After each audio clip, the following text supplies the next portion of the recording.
আপনারা সবাই কেমন আছেন? আজ আমি আপনাদেরকে আবার চুলের ফুলের কিছু নতুন কালেকশন দেখাবো। দেখুন, এইটি হচ্ছে চন্দ্রমল্লিকা ফুল, গোলাপি কালারের, খুবই সুন্দর। আমি একটু খোপায় লাগিয়ে দেখিয়ে দিচ্ছি।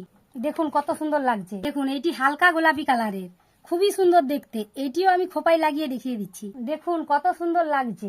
দেখুন, এইটি হচ্ছে সাদা কালারের, খুবই সুন্দর দেখতে। এটিও আমি খোপায় লাগিয়ে দেখিয়ে দিচ্ছি। দেখুন কত সুন্দর লাগছে। দেখুন, এইটি হচ্ছে হলুদ কালারের, এটিও খুবই সুন্দর দেখতে। এইটিও আমি খোপায় লাগিয়ে দেখিয়ে দিচ্ছি। দেখুন কত সুন্দর লাগছে এইটিও। দেখুন, এইটি হচ্ছে সূর্যমুখী ফুলের ডিজাইন, সাদা কালারের, খুবই সুন্দর দেখতে। এটা আমিও চুলেতে লাগিয়ে দেখিয়ে দিচ্ছি। দেখুন, এটিও কত সুন্দর লাগছে। দেখুন, এইটি হচ্ছে হলুদ কালারের, এইটা যেন মনে হচ্ছে পুরো সূর্যমুখী ফুল, অরিজিনালের মতো। এটাও আমি চুলে লাগিয়ে দেখিয়ে দিচ্ছি। দেখুন, এটিও কত সুন্দর লাগছে। আমার ভিডিওটি দেখে যদি আপনাদের ভালো লেগে থাকে, তাহলে আমার চ্যানেলটিকে অবশ্যই সাবস্ক্রাইব করে দেবেন।